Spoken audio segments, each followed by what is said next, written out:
মাস করে, যে তরিকা যারা মাস করে, প্রথমে সবচাইতে বেশি কষ্ট হয় এশার নামাজে আর ফজরের নামাজে। বাদ বাকি অন্যান্য 4-3 ওয়াক্ত নামাজ আছে, অতটা কষ্ট হয় না। আপনি প্রতি ওয়াক্তে পারেন যদি জলি জিকির করতে পারেন, কিন্তু মাগরিবি আপনাকে মাস জলি জিকির করতে হবে। তারপরে এশায় আপনাকে জিকির করে সবরেসানি করে জিকির করে তারপরে আপনাকে তরিকা মাস করতে হবে। ফজরে আপনাকে জিকির করে দোয়া খায়ে সবরেসানি করে জিকির করে তারপরে আপনাকে তরিকা মাস করতে হবে। আমি আপনার কাছে আগের কথাটা খুব ভালো করে শুনবেন, কি বোঝাতে চেয়েছি আর কি আপনারা বুঝতে চেয়েছেন। তাই লক্ষ্য করে দেখা যায় সমাজের এমন বয়স প্রাপ্ত ব্যক্তি হয়ে গেছে, এমন সমাজের আলেম হুজুর, এমন আলেম সমাজে খুঁজে পাওয়া যাবে। দাদা পীর বসিরহাট হুজুরের মহব্বত আমরা অন্তরে দেখাই, কিন্তু খুঁজে দেখো ক্যামেরা লাগিয়ে 90% মানুষেরা তরিকা সবক মশ করে না। কিন্তু সেই দাদা পীর রহমাতুল্লাহ আর বসিরহাট হুজুর রহমাতুল্লাহ, বড় পীর রহমাতুল্লাহ, তানারাই তো ব্যাখ্যা করে বলে গিয়েছে, যারা পীরের হাতে হাত দিয়ে মুরিদ হলো না, তরিকা বায়াত সবক মশ করে না, তাদের পিছনে তো নামাজ পড়া ফাসেদ নামাজ হবে না। একটু বুঝতে পারছেন কি বলেছি? মুখে বলেছেন সেটা আলাদা। আপনি 5 ওয়াক্ত নামাজ আদায় করেন, আলহামদুলিল্লাহ ভালো। নামাজের আগে আপনি ফেসবুক দেখছেন, নামাজের পরে আপনি ফেসবুক দেখছেন। এই পাপের কাছ থেকে বাঁচার জন্য কোন পীর ওলির হাতে হাত দিলে প্রথম আপনাকে একটা সবক দেবে, আপনাকে 1000 বার সরে 1000 বার করে তওবা শরীফ পাঠ করতে হবে। আস্তাগফিরুল্লাহ রাব্বি মিন কুল্লি যামবি ওয়া আতুবু ইলাইহি লা হাওলা ওয়ালা কুওয়াতা ইল্লা বিল্লাহ। এই তওবা শরীফের 1000 রকমের ব্যবধান আছে, এই তওবা শরীফের 1000 রকমের আল্লাহ নিয়ামত দিয়েছে। এর ভিতরে সবচাইতে বড় একটা নিয়ামত হলো আল্লাহ পাপের কাছ থেকে তোমাকে হেফাজত করবে আর ভালো ব্যক্তির সঙ্গে তোমার দাঁড় করিয়ে দেবেন। জোরে বলেন। আগের কথা বলছিলাম, আমাদের গোনা বেশি, পাপ আমাদের গোনা পাপ বেশি, নেকি হলো কম। তাহলে তওবা শরীফ বেশি পাঠ করলে দুটো উপকার, 1000 উপকার আছে, তার ভিতরে দুটো কোয়ালিটি হলো তোমার পাপের কাছ থেকে হেফাজত করবে আর ভালো ব্যক্তির সামনে তোমাকে দাঁড় করিয়ে দেবে। চলেন আমি আপনাকে বোঝাতে চেয়েছি, আপনি এশার নামাজ পড়বেন, আপনি নিয়াত করতে পারেন আমি আমার কলব দিকে মতওয়াজ্জা আছি, আমার কলব জনাব পীর সাহেব হুজুর কিবলা নবী করিম সাল্লাল্লাহু আলাইহি ওয়াসাল্লামের কলবে তানার মহব্বত জিয়ারাত আমার নসিবে কবুল হোক। আল্লাহুম্মা সাল্লি আলা সাইয়্যিদিনা মুহাম্মাদিন আন-নাবিয়্যিল উম্মি ওয়া আলিহি ওয়া আসহাবিহি ওয়া বারিক সাল্লিম। এই তাসবিহটা আপনি 100 বার পাঠ করবেন। এই নামাজটা পড়তে গেলে খুশু খুজু হাজির হয়ে যায়, এই নামাজ পড়লে নীরবতা পালন হয়, এইভাবে তাসবিহ পাঠ করলে নিজের মস্তিষ্ক ঠান্ডা হয়, এইভাবে তাসবিহ তেলাওয়াত করে তরিকা মাস করে ইবাদত করলে জবানটার আওয়াজটা হালকা হয়ে যায়, এইভাবে ইবাদত করলে নিজের নজরটা কিন্তু পরিবর্তন হয়ে যায়, এইভাবে ইবাদত করলে অশ্লীল কাজ থেকে হেফাজত পাওয়া যায়, এইভাবে ইবাদত করলে আমার নবী পাকের সঙ্গে দিদার নসিব হয়ে যায়। সহজ উপায়। তবে যারা তরিকা মাস করবে তাদের ভিতরে সবচাইতে একটা কোয়ালিটি সবচাইতে ভাইটাল, আমার কথা বুঝতে পারছো দাদু ভাই? সবচাইতে একটা কোয়ালিটি ভাইটাল, সেটা হলো কি খাবার খেতে হবে হালাল। এইটি হলো সবচাইতে বড় পয়েন্ট। খাবার যদি হারাম হয় তাহলে রাসূলুল্লাহ সাল্লাল্লাহু আলাইহি ওয়াসাল্লাম দিদার পাওয়াটা খুব মুশকিল হয়ে যাবে, আর খাবার যদি হালাল হয় তাহলে পাওয়াটা খুব সহজ হয়ে যাবে। সবচাইতে বড় কঠিন এইটা। আল্লাহ ও আমার বাপজিরা, আমি আপনাকে বোঝাতে চাই, চলেন একটা বার আগিয়ে যাওয়া যায়। আল্লাহ নবী পাকের দিদার, নবী আমার হাদিস শরীফে জানিয়ে দিলেন, মান জারানি বাদা আফাতি ফাকা আন্নামা জারানি ফি হায়াতি আও কামা ক্বালা আলাইহিস সালাম। আল্লাহ নবী আমার হাদিস শরীফে বললেন, কোন ব্যক্তি আমাকে সশরীরে দেখলো, ওই ব্যক্তি প্রকাশ্যে দেখলো, ওকে বলা হয় সাহাবী। যারা আমাকে স্বপ্ন হালাতে দিদার পেয়েছে ওদেরকে সাহাবী বলা হবে না। তবে দুনিয়াতে প্রকাশ্যে দেখার যেমন মর্যাদা পেল, যারা স্বপ্ন হালাতে দেখেছেন তারা সত্যি আমাকে দেখলো। আল্লাহ নবী বললেন, যারা আমাকে দেখেছেন স্বপ্ন হালাতে, দুনিয়াতে কোনো টেনশন নাই, কবরে কোনো টেনশন নাই, হাসরে কোনো টেনশন নাই, মিজান ফুলসিরাতে কোনো টেনশন নাই, জাহান্নামে যাবার কোনো চিন্তা নাই। জোরে বলেন, আর একটু জোরে বলেন সুবহানাল্লাহ। আমি আপনার কাছে বলছি, আপনি এই পথটা গ্রহণ করেন। এবার আপনার কাছে দাদু ভাই হিসাবে মনের কথা একটা বার খুলে বলি, আমরা সচরাচর পৃথিবীর জমিনে বাঁচবো কত বছর? আনুমানিক 60-70 বছর বাঁচবো। আমি মফিজুল ইসলাম, আমার বয়স 36 পেলা, দেখা যায় 38-37 পড়ে গেল। তাহলে আমার যদি 37 বছর হয়ে যায়, আমি যদি 60 বছর বাঁচি, 30-30-60, আমি 2 ভাগ করলাম। এই 60 বছর 2 দিনে ভাগ করলাম। আমার বয়স যদি 24-36-38 হয়ে যায়, আমার একদিন চলে গেছে, বাকি আছে একদিন। এই একদিনে আমাকে নাজাত পেতে হবে। কোথায় তোমার হুজুর, কোথায় তোমার আলেম, কোথায় তোমার দাওয়াত, কোথায় তোমার প্রফেশনাল? দুনিয়াবি অনেক হয়েছে, রেখে দাও। আপনার নাজাত পাওয়ার জন্য আপনাকে নিজে নিজে চিন্তা করতে হবে।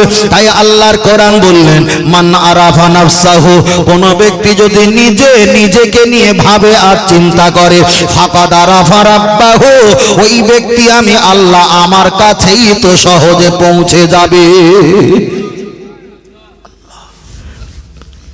বালিশে মাথায় দিয়ে চিন্তা করবে যে আমার নাজাতের জন্য কিছু করেছি কি, করেছি কি? মুখের ভাষা দেখে কাউকে ভালো ব্যক্তি আর খারাপ ব্যক্তি বলে স্টাম্প লাগানো, এটা মনে হয় বোকামো কাজ হবে। মেজলা হুজুর পীর কেল্লা বলতেন, কাউকে খারাপ বলতে গেলে 3 বছর এক জায়গায় ঘুমাও, কাউকে ভালো বলতে গেলে 3 বছর এক জায়গায় থাকো, তারপরে ভালো সার্টিফিকেট দিও, খারাপ সার্টিফিকেট দিও। আল্লাহ এই জবানটা ঠিক রাখেন।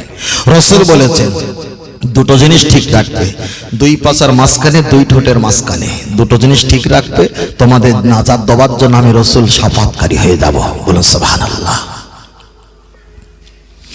ও আমার জওয়ান যুবকেরা, আমি আপনাকে বলছিলাম, নবী সম্পর্কে বলছিলাম, একটু মারেফাত লাইনের কথা আপনাকে বলছিলাম।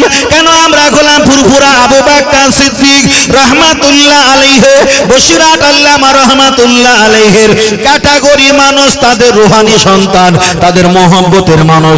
ওই জন্য এই কথাটা আমি আপনার কাছে একটু ব্যক্ত করতে আমার মন চেয়েছে, তাই আমি আপনার কাছে কিছু সংক্ষেপ বলছি, বারবার করে বলবো।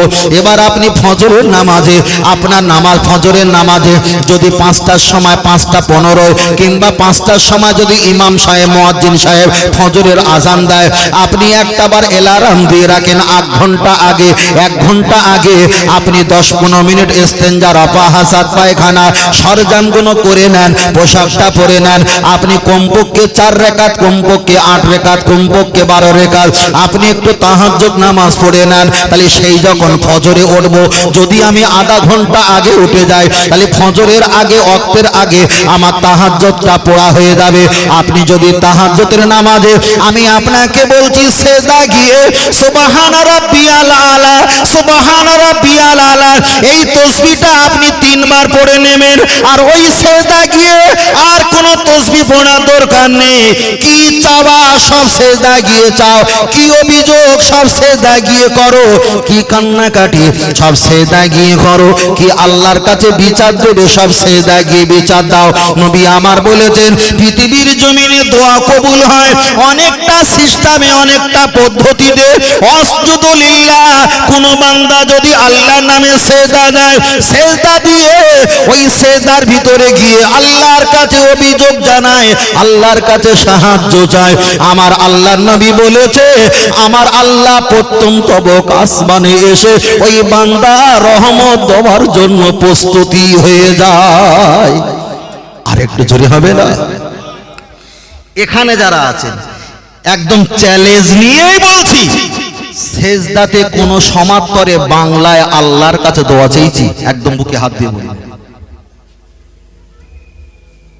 চাইছি? চাইনি। একটু মারেফাত লাইনে আসেন, তাহলে বুঝতে পারে ফরজ নামাজে নাই আপনি আরবিতে দোয়া করলেন, কিন্তু আপনি এই সুন্নাত নফল নামাজে তাহাজ্জুদে সেজদায় গিয়ে আল্লাহর কাছে দোয়া চান না, যা চাওয়ার আল্লাহ সব দেবে। তাহলে আজ থেকে এটা শিখে গেলেন, ফজরের ওয়াক্তের 1 ঘন্টা আগে আমি একটু যদি উঠে আবার কাজগুলো সেরে নিই, যদি আমি 8 রাকাত 12 রাকাত কমপক্ষে 4 রাকাত কমপক্ষে 4 রাকাত যদি তাহাজ্জুদটা পড়ি, আমি তো কমপক্ষে তো আল্লাহর কাছে কিছু চাইলাম, দোয়া করে চাইবো, এই যতটা না কবুল হয় সেজদায় গিয়ে চাইলে তার চাইতে খোদার কসম আগে দোয়া কবুল হয়। আল্লাহ, চলেন আমি আপনাকে বোঝাতে যাই, লক্ষ্য করে দেখা যায়। তাহলে আপনাকে বললাম, আপনি ফজরের নামাজটা আদায় করে নিলেন, আদায় করে নেওয়ার পর ডাহনে বানে সালাম ফিরকার दोनों हाथ उठाकर दुआ मांगे, हाथ बहुत ज्यादा न उठा यानी कंधों से ऊंचे ना करो, हाथটা বেশি উপরে তুলবে না, অতএব কানের উপরে হাত তোলা চলবে না। আপনি মোনাজাত করার সময় কানের উপরে হাত তুলবে না। দোয়া যা ফারেক হোকার দোয়া যখন শেষ হয়ে যাবে, दोनों हाथ মুহ পার ফিরলো, এই দুটো হাত আপনি মুখ থেকে একটা বার ঘুরিয়ে নিয়ে আসবেন। তবে জেনে রেখে দাও, একটা বার আপনি ফরজের নামাজের পড়ার পর কমপক্ষে 3 বার আস্তাগফিরুল্লাহ পাঠ করবেন, 3 বার সূরা ফাতিহা শরীফ পাঠ করবেন, 10 বার ইখলাস শরীফ পাঠ করবেন, 11 বার দরুদ শরীফ পাঠ করবেন। আপনি ওখানে বসে বসে একটা বার দরুদ শরীফ পাঠ করবেন, ওজিফা পাঠ করবেন, আল্লাহুম্মা সাল্লি আলা সাইয়্যিদিনা সাইয়্যিদুল মুরসালিন ওয়া আলা মুহি সুন্নতি শাইখ মাইনুদ্দিন চিশতি ইমামত তরিকতি ওয়াল আউলিয়াইল কামিলিন। আপনি একদিকে নবীর নামে দরুদ শরীফ, একদিকে খাজা মাইনুদ্দিন মাইনুদ্দিন চিশতি রহমাতুল্লাহ আলাইহি তানার নামে রহমত বরকতের জন্য আল্লাহর কাছে আপনি দোয়া করবেন। এই পীর মাশায়েখের তাওয়াজ্জু ফায়েজের বরকতে খাজা মাইনুদ্দিন চিশতি রহমাতুল্লাহ আলাইহির ওসিলায় আমার আল্লাহ তোমাকে নবী পর্যন্ত পৌঁছে দেবে। শুধু আমরা নামাজ পড়ি, মাথার থেকে টুপি খুলিনি, একদম মাথায় নামাজ, মাশাআল্লাহ ভালো, অস্বীকার না। কিন্তু আমি বলছি, এটা শরিয়াত নিয়ে আপনি 40 বছর বেঁচেছেন, মারেফাত লাইনে ঢুকে দেখেন, তোমার শরিয়াতের এলেম কেলেম 10 মিনিটে খেয়ে ফেলবে। আগের কথা বলেছিলাম না, খুব সহজ না, মুখে বলছি, আমি অসামাজিক কথা বলছি না, আমি দায়িত্ব নিয়ে বলছি। ও আমার বাপজির, আমি আপনাকে বোঝাতে চাই, লক্ষ্য করে দেখা যায়, চলেন একটা বার আগিয়ে যাওয়া যায়। পৃথিবীর জমিনে আপনি তাকিয়ে দেখেন, দাদা পীর রহমাতুল্লাহ আলাইহি তিনিও আল্লাহ পাওয়ার জন্য, নবী পাওয়ার জন্য, লক্ষ্য করে দেখা যায় ওনার পীর সুফি ফাতে ওয়ালি ওয়াইসি রহমাতুল্লাহ আলাইহি তানাকে ধরেছিলেন। আর সুফি ফাতে ওয়ালি ওয়াইসি রহমাতুল্লাহ আলাইহির দিকে তাকিয়ে একদিকে নবী পেয়েছেন, অপরদিকে আল্লাহকে সহজে পেয়েছেন। পৃথিবীর ইতিহাসের দিকে তাকিয়ে দেখো, যুগ যুগ ধরে একটা পীর আর একজনের সহবতে ছিল, একজন আর একজনের সহবতে ছিল, ওই বিনিময়ে আল্লাহকে নবীকে সহজে পেয়ে দিয়েছে। আমি আপনার কাছে একটা বার বলবো, হয়তো আমার সামনে ক্যামেরা চলছে, কে কি কমেন্ট করবে, কে কি ভাববে, এটা আমার যায় আসে না। আমার সমবয়স্ক একজন বন্ধু ভাই, বলতেও কষ্ট লাগে, ওয়াজ মাহফিল সীমিত করে, মাঝে মাঝে করে, মাঝে মাঝে করে না, কিন্তু এই জলসার মাহফিলদের লাইনটা সরে গিয়ে তিনি এমন দাদা পীরের মহব্বতে খেদমতে নিযুক্ত হয়েছে, তরিকত লাইনে পৌঁছে গেছে। আমার আল্লাহ অল্প বয়সের ভিতরে 4টে তরিকা কবুল করে নিয়েছে। কবরের কাছে দাঁড়িয়ে সালাম দিলে কবরে হাল দেখতে পায়, আল্লাহর ওলি মাহবুব বান্দাদের হাল দেখতে পায়। এটা বলা হয়তো আমার জন্য হয়তো জরুরি নয়, কিন্তু আমি বাধ্য হয়ে সঙ্গে বোঝাতে গেলে এই অ্যাঙ্গেলটা বোঝাতে চেয়েছি। তাহলে একটা ব্যক্তি খুব বড় আলেম নয়, খুব বড় মুফতি নয়, খুব টাকাওয়ালা নয়, খুব শক্তিশালী নয়, খুব সুদর্শনওয়ালা ব্যক্তি নয়, এমন কোন প্রমেশাল ব্যক্তি নয়, কিন্তু তিনি আল্লাহকে পেয়েছে, নবীকে পেয়েছে, তিনি নাজাতটা পরিষ্কার করেছে। আর আমরা সমাজের দিকে হাজার হাজার রাত জেগে ওয়াজ-নসিহত করে নবী নবী বলে চিল্লিয়েছি, আদৌ কিন্তু আমরা নবীকে চোখে দেখতে পেলাম না। তাহলে ভাবতে হবে, আমরা মুখে যা বলি আমাদের অন্তরটা তদ্রূপ নয়, এটাই আমাদের সমস্যা। তাই আমি আপনাকে বলবো, যারা আল্লাহ নবীকে পেয়েছে, যারা পীর মাশায়েখকে পেয়েছে, যারা ওলাদুন সালেহা, যারা সৎ ব্যক্তি, ওদের সঙ্গে একটু সম্পর্ক রাখো, ওদের সঙ্গে একটু ভালোবাসা রাখো। ওদের ভালোবাসার কারণে আল্লাহ যদি চায় তোমাকেও নবীর দিদার পর্যন্ত পৌঁছে দেবেন। জোরে বলেন আল্লাহ মুস্তাকিম। আল্লাহ আল্লাহ আল্লাহ। তবে আমি আপনার কাছে বলছি, ফের বলছি বাবা, খেয়ে শুধু মোটা হওয়া কাজ নয়, আর রাত জেগে জেগে রোগা হওয়া ইবাদত করার কাজ নয়। ইবাদতের সিস্টেম জানেন, আল্লাহকে নবীকে সহজে পাবে।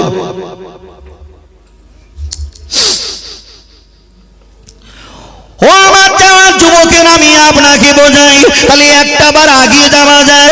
নবী আমার জানিয়েছে, কোন ব্যক্তি যদি আমার দিদার পায়, হাদিসটা আমি পূর্বে বলেছিলাম, ওই ব্যক্তি দুনিয়াতে কোনো টেনশন নাই, মরণকালে কোনো টেনশন নাই, কবরের ভিতরে কোনো টেনশন নাই, হাসর মিজান কালে কোনো টেনশন নাই, জাহান্নামের ভয় আর কোনো টেনশন নাই। ওই ব্যক্তি জান্নাত নসিব হয়ে যাবে। আল্লাহর নবী এক সময় বলেছিলেন বিবি আয়েশাকে, এ বিবি আয়েশা সিদ্দিকা রাদিয়াল্লাহু তাআলা আনহা, আমার অবর্তমানে আমার ইন্তেকালের পর একটা বার কি আমার কবর শরীফ মাজার শরীফের কাছে হাজির হয়ে যাবে? ইয়া রাসূলুল্লাহ, হাবিবাল্লাহ, আপনার মাজার শরীফের কাছে গিয়ে আমাদের লাভ কি হবে? আপনার মাজার শরীফের কাছে গিয়ে আমাদের উপকার কি হবে?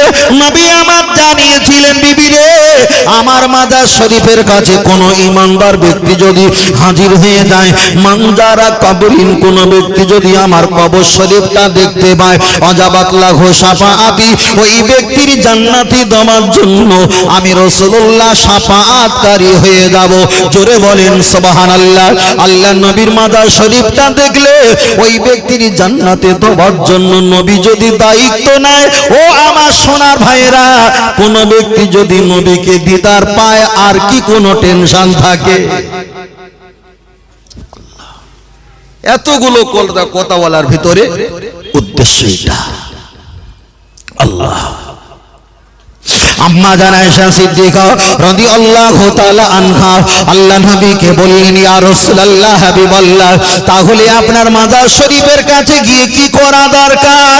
বিবি রে, এই মাজার শরীফের কাছে এসে ইয়া রাফিউ ইয়াদাইহি, দুটো হাত তুলে আমার নামে একটু সবরসানি করবে, আমার নামে কোরআন তেলাওয়াত করবে, আমার নামে দরুদ সালাম পাঠ করবে। আল্লাহ নবীকে বললেন, হুজুর, আপনার কোনো গুনাহ নাই, আপনি বেগুনাহ মাসুম। আপনার মাজার শরীফের কাছে আপনার রূহ পাকে সওয়াব দিয়ে কি হবে? আপনার নামে রূহ পাকে সওয়াব দিয়ে লাভ কি? আল্লাহ তো আপনার নিষ্পাপ বেগুনাহ মাসুম করেছেন।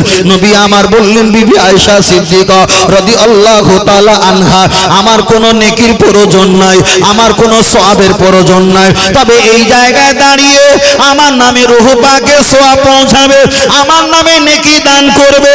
কিয়ামতের দিনে যেদিন কেউ কারো হবে না, এই নেকিটা নিয়ে আল্লাহর কাছে বলবো, আল্লাহ, আমার উম্মত আমার নামে সওয়াব দিয়েছিল, এই সওয়াবটা আপনি আমাকে দান করে দাও। আল্লাহ পাকের দরবারে আরজি রেখে ওই সওয়াবগুলো আমি রাসূলুল্লাহ হাতে করে নেব।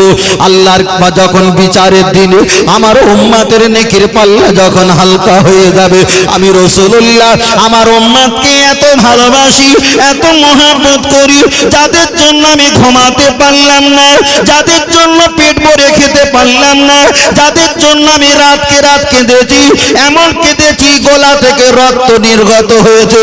ও বিবি আয়েশা, এই নেকিটা নিয়ে আল্লাহর কাছে বলবো, আল্লাহ, আমার উম্মতের যদি একটা বার নেকির পাল্লা হালকা হয়ে যায়, ওরা তো হাসরে ময়দানে ছেলে মেয়ে বিবি বাচ্চা কেউ কারো সাপোর্ট করবে না। আমি রাসূলুল্লাহ দুনিয়াতে বলেছিলাম, আনা সাইয়্যিদু উলদি আদম ইয়াউমাল কিয়ামাহ, আমি হলাম তোমাদের লিডার, আমি তোমাদের মাতব্বর, আমি তোমাদের রাহবার। আজকে উম্মতানিদের নেকির পাল্লা যদি হালকা হয়ে যায়, আমি আল্লাহর কাছে বলবো, আল্লাহ, এই নেকিটা আমার উম্মতের পাল্লায় দিয়ে ভার করে দিও। বলুন সুবহানাল্লাহ। আম্মা জান আয়েশা সিদ্দিকা রাদিয়াল্লাহু তাআলা আনহা আবার জিজ্ঞাসা করলেন, হুজুর, আপনার এতটা নেকি যদি অকুলন হয়ে যায়, আপনার তো অনেক উম্মত, আবার যদি উম্মত অবশিষ্ট থাকে, আপনি কিভাবে তাদেরকে নাজাত দেবেন? আল্লাহ নবী বললেন, বিবি রে, আমি আল্লাহর কাছে বলবো, আল্লাহ, আমি যখন তয়েফের কাছে গিয়েছিলাম ধর্মের কথা শোনানোর জন্য। ওরা আমাকে পাথর মেরেছিল, ঢেলা মেরেছিল, ইট পাটকেল দিয়ে আমার চেহারা থেকে রক্ত জারি করেছিল।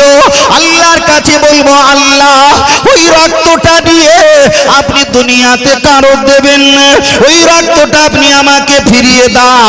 আমার উম্মতের যদি নেকির পাল্লা হালকা হয়ে যায়, আমি আর রাসূলুল্লাহ আমার ওই রক্তটা নেকির পাল্লায় দিয়ে কোটি কোটি উম্মতকে নাজাত বানিয়ে দেব। বিবি রে, তখনও যদি আমার উম্মত আরো অবশিষ্ট থাকে, আল্লাহকে বলবো, আল্লাহ উহুদের ময়দানে আমার দাঁত মোবারকটা শহীদ হয়েছিল, আল্লাহ ওই দাঁতটা আমি পাল্লায় চাপিয়ে দিলাম, আমার উম্মতকে এর বিনিময়ে আপনি নাজাত বানিয়ে দাও। বিবি, তাও যদি না হয়, আমার দাদু ভাই হাসান আর হোসাইন এদেরকে নিয়ে আল্লাহর কাছে বলবো, আল্লাহ আপনি একটা বার দেখেন, দুনিয়ার মানুষের রক্তের প্রয়োজন হলে, রক্ত শূন্যতা হলে, রক্ত না দিলে বাঁচে না, বাঁচে না।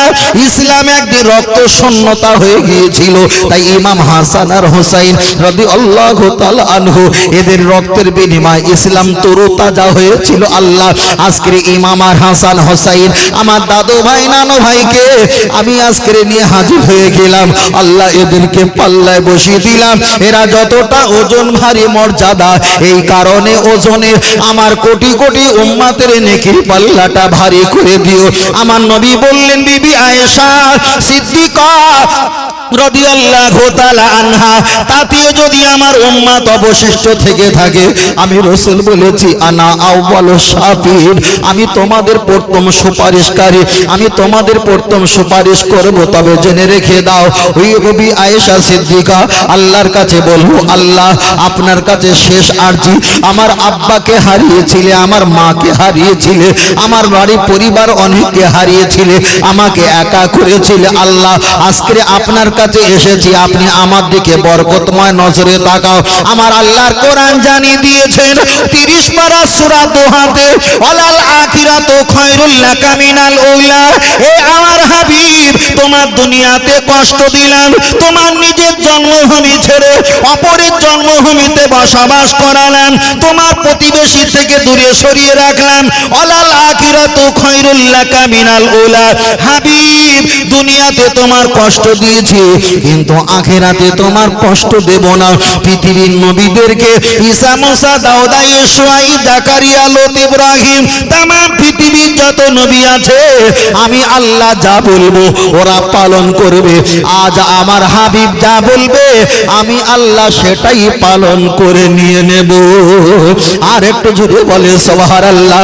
আমার আল্লাহকে বলবেন, আল্লাহ আমার উম্মত এখন জাহান্নামের টিকিটটা নিয়ে তারা চিল্লাচিল্লি করে, আল্লাহ আপনি এদেরকে একটু নাজাতের ব্যবস্থা করে দাও। আমার দয়ার নবী দৌড়ে গিয়ে মিজানের পাল্লা দড়িটা ঝুলে পড়ে বলবে, আল্লাহ আপনি বলেন নেকির পাল্লাটা হালকা না ভারী? আল্লাহ যখন রহমতের নজরে তাকিয়ে বলবে ভারী, আমার আল্লাহর নবী বলবে, আমার ফারেস্তা, ও আল্লাহর ফারেস্তা নিয়ে চলো, নিয়ে চলো আমার গুনাহগার উম্মতকে নাজাত একবারে নিয়ে চলো। তাই আমি আপনার কাছে প্রথমে বলেছিলাম, পৃথিবীর কোন হুজুর আপনার নাজাত দেবে না, একটু বলবে এই পথে চলো। পৃথিবীর কোন পীর সাহেব পীরজাদা আপনার নাজাত হাতে করে দেবে না, কোন বক্তা মুফতি ওয়াইজির আপনার নাজাত দেবে না। দুনিয়াতে আপনি 60 বছর যদি বাঁচেন, 30টা বছর চলে গেছে, বাকি আছে একদিন। এই একদিনে আপনার চিন্তা রাখতে হবে, আমার গুনার ভাগ বেশি বেশি বেশি বেশি, আমার নেকির ভাগ কম। এমন কথা বলবে, এমন ভাবে চলবে, এমন ভাবে দুনিয়া জীবন যাপন করবে, যার কারণে গুনাহটা আল্লাহ মাফ করে দেয়, আর নেকিটা আল্লাহ বাড়িয়ে আমার নবীর সঙ্গে হাসরের ময়দানে আল্লাহ যেন নাজাত বানিয়ে দেয়। বলেন আল্লাহুম্মা আমিন। আর একটু জোরে বলেন আল্লাহুম্মা।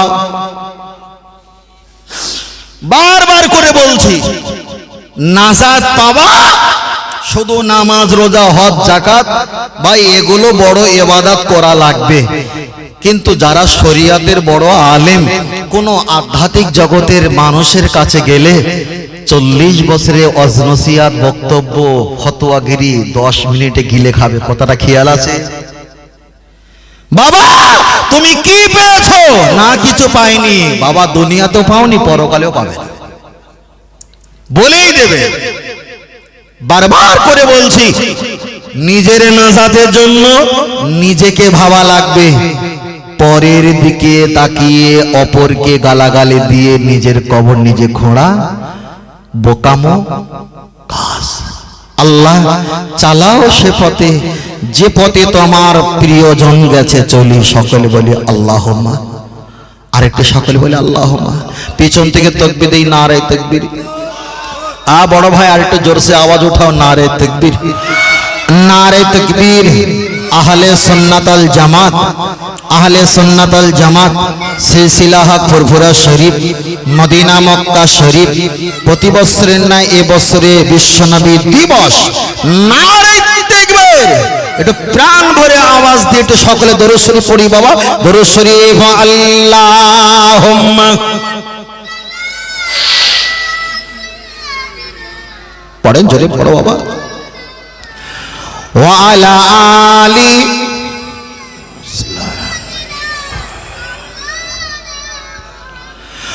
ও গো আমার প্রিয় নবী, তোমার প্রেমে পাগল আমি। হাই জন্ম আমার বসিরহাটে, রেখেছো আমায় পাগল করে। হাই জন্ম আমার ইন্ডিয়াতে, রেখেছো আমায় পাগল করে। রসুল তোমায় ভালোবাসি, মন হৃদয় উঝড় করে। বুকের মাঝে জ্বালায় আমার, দূর হবে তোমার দিদারে, দূর হবে তোমার দিদারে। ও নবী সুখে তুমি, দুঃখে তুমি, মুখে তুমি, বুকে তুমি। আহাই মায়া যদি লাগে তোমায়, মায়া যদি লাগে তোমায়, দিদার দিও স্বপ্ন যোগে। রসুল তোমায় ভালোবাসি, মন হৃদয় উঝড় করে। বুকের মাঝে জ্বালায় আমার, দূর হবে তোমার দিদারে, দূর হবে তোমার দিদারে। জোরে জোরে জোরে আল্লাহুম্মা। মাশাআল্লাহ, মন খুলে পড়ো বাবা। আমার নবীর শান। ওয়া আলা আলি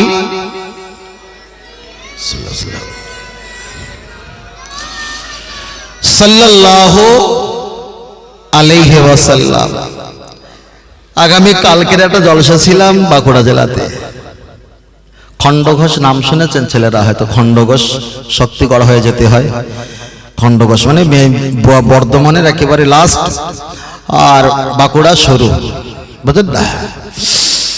তা কজরসিয়াত করতে যাওয়ার আগে অনেক ফোনে হুমকি দামকি দিয়েছিল যে তুমি ওয়াজ করো আর না তো অবস্থা খারাপ করে দেবো, উল্টো পাল্টা কথা বললে। মানে আমরা যে পীর মাশায়েখের কথা বলি, নবীর প্রশংসার কথা বলি, এতকে নবীর প্রশংসার কথা বলছিলাম না, ওরা কিন্তু একটু রাগান্বিত হয়ে যায়। তা আমি ওয়াজ করেছিলাম, ওয়াজ করার শেষে আমি বলেছিলাম যে ছেলেটা আমাকে গালাগালি দিয়েছিল, বাবা সে কি এখানে আছো? তোমাকে কোনো সমস্যা করাবো না। কোনো আওয়াজ দেয়নি, কিন্তু ওর ভিতরে ছিল, যা খবর পেলাম। আসলে পৃথিবীতে যারা ভুল করে তাদেরকে ক্ষমা করে দেওয়া দরকার, তবে যারা অন্যায় করে তাদের ক্ষমা করা যাবে না। ভুল যারা করে তাদের ক্ষমা করা দরকার, যারা অন্যায় করে তাদের ক্ষমা করা যাবে না। এবার যদি ভুল আর অন্যায় একটা করে বলছি, সাপোজ পৃথিবীতে কোন কাফের যদি আপনাকে গালি দেয়, আপনি তার ক্ষমা করে দিতে পারেন, ক্ষমা হবে। কিন্তু মুসলমান নামীয় কোন লেবাসধারী মুনাফিক হয়ে যদি তোমাকে গালি দেয়, কোরআন বলেছেন ওয়ালা তুসাল্লি আলা আহাদিম মিনহুম মাতা আবাদা, ও মরে গেলেও হারাম করে খবরদার জানাজা পড়বিনি, তোর জন্য হারাম। কোরআন পরেই বলেছেন ওয়ালা তাকুম আলা কবরিহি তবে ওই হারামখোর মুনাফিকের কবরের কাছে কখনো দাঁড়াবি না, তোমার জন্য হারাম। ইস্তাগফিরুল্লাহুম মাওলা তাস্তাগফিরুল্লাহুম, তবে ওই মুনাফিক নামীয় ব্যক্তির কবরের কাছে দোয়া দরুদ পড়িস না, তোর জন্য হারাম। ইন তাস্তাগফিরুল্লাহুম ৭০ মাররাতান, তার জন্য যদি ৭০ বার হাত তুলে দোয়া চাও, ওই মুনাফিক নামীয় ব্যক্তির জন্য দোয়া করলে দোয়া কবুল হবে না। কথাটা বুঝতে পেরেছেন কি বলেছি? তাহলে কেউ যদি মুনাফিকি করে তার ক্ষমা হবে না, কেউ যদি ভুল করে ক্ষমা হয়ে যায়, বুঝলেন না? কিন্তু অন্যায় প্রশ্রয় দেওয়া যাবে না, কখনো দেওয়া যাবে না। আপনার বাড়িতে আপনার বিবি কাজকর্ম করতে গিয়ে মোবাইলটা পানিতে পড়ে গেছে, এখন 22,000 টাকাদের মোবাইলটা ক্ষতি হয়ে গেছে, এখানে পানিতে পড়ে যাওয়ার কারণে কোনো জোরচাপ করার সিস্টেম কোনো দরকার থাকে না, হয়ে গেছে। কিন্তু আপনার স্ত্রী যদি ইচ্ছা করে যদি রাগের কবজে যদি পানিতে নিক্ষেপ করে দেয়, তখন কি আপনি ছাড়বেন? তাহলে অন্যায় আলাদা আর ভুল আলাদা, অন্যায় আলাদা ভুল আলাদা। বারবার করে বলছি, কখনো বাতিলের কাছে মুনাফিকের কাছে কখনো দুওয়ালা জন্তুরের কাছে মাথা নত করবে না, তাদের কি হবে? দুনিয়াও যাবে, আখিরাতে যাবে। কখনো মাথা নত, একদম সিংহর মতো একা থাকো, তাই ভেড়ার মতো দলে দলে ঘুরে কোনো লাভ হবে না। আল্লাহ আল্লাহ আল্লাহ। চলেন আমি আপনাকে বোঝাতে যাই, লক্ষ্য করে দেখা যায় প্রথম থেকে এই পর্যন্ত অনেক কথা বলেছিলাম, বিষয় একটা ছিল আমার নবীর প্রশংসা, আর তার ভিতরে আমাদের উদ্দেশ্য ছিল এমন কিছু কথা বলি, এমন কিছু কথা শুনি যার কারণে আমাদের নেকিটা বেড়ে যায়, গুনাহটা কমে যায়।